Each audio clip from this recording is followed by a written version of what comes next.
கர்த்தருடைய நாமத்துக்கு ஸ்தோத்திரம் உண்டாவதாக. இயேசு கிறிஸ்து 40 நாள் உபவாசம் இருந்தார். அந்த 40 நாள் உபவாசம் இருக்கும்போது என்ன நேர்ந்திருக்கும் என்றால், ஒரு 7 நாளில் சுகர் ஃபுல்லாக டவுன் ஆயிரும். பிறகு கொலஸ்ட்ரால் அது ஒரு 7 நாளில், அதாவது 14 நாளில் அதுவும் ஃபுல்லாக டவுன் ஆயிரும்.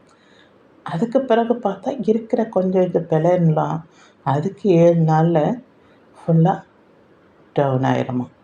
அப்போது 7 7 14, 14 மறுபடியும் ஒரு 7 நாள் 21 நாள்லேயே எலும்பும் தோலுமாய் இருப்பார்களாம். எப்படி 40 நாள் கழித்து அவர் வந்தபோது மிகுந்த பசி உண்டாயிருச்சுன்னு சொல்லப்படுகிறது இல்லவா வேத வசனம். அப்போ அந்த 40 நாள் எப்படி இருந்திருப்பார்? எல்லாம் 27 நாளில் டவுன் ஆனால் ஒரு மனுஷனால் உயிரோடு இருக்க முடியாது இல்லையா? மோசே 40 நாள் இருந்தார். எப்படி 40 நாள் எப்படி அவங்களால உபவாசம் இருக்க முடியுது?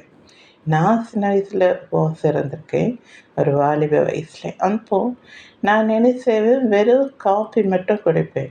எங்கள் அம்மா இடையில பிஸ்கெட்டு மிக்சர்லாம் கொடுப்பாங்க.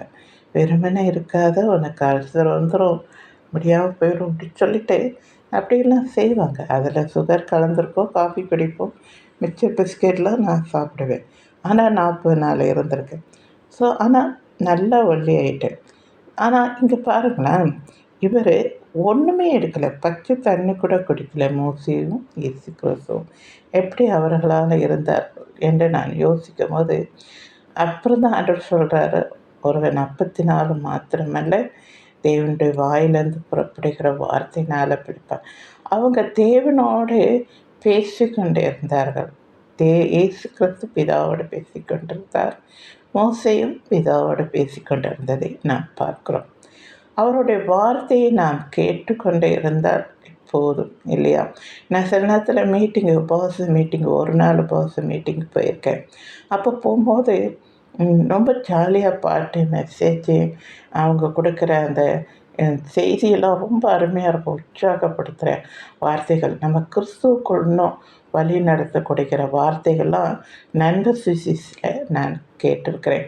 அந்த ஒரு நாள் போகிறதே தெரியாது, எப்படி இருந்தோம்.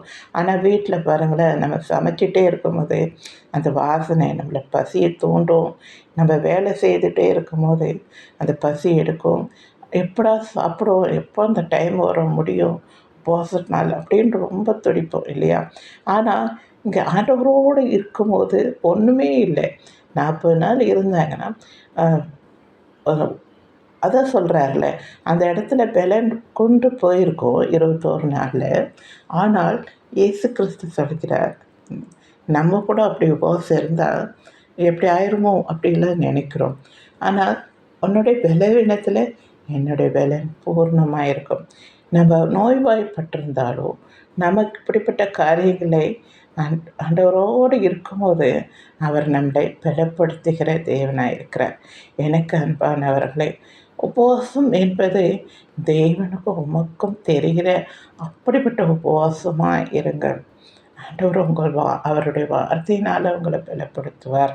உங்களை இன்னுமாய் ஊழியத்துக்காக நீங்கள் உபவாசம் இருக்கிறீங்களா? ஊழியம் செய்கிறதுக்கு முன்னாடி இல்லை, ஒரு இடத்துல நம்ம ஜெபிக்க போகிறோம், அந்த ஜெபிக்கிறதுல ஒரு வல்லமை மக்கள் மத்தியில் புறப்படணும், செய்தி அவங்க காதுகளில் துணிக்கணும் அப்படின்னு நீங்கள் உபவாசத்தோடு போனால், முழு இருதயத்தோடு, முழு ஆத்மாவோட, முழு வேண்டுதலோடு ஆண்டவர்கிட்ட எல்லாவற்றிலும் அர்ப்பணித்தவர்களாக நீங்கள் உபவாசம் இருங்க.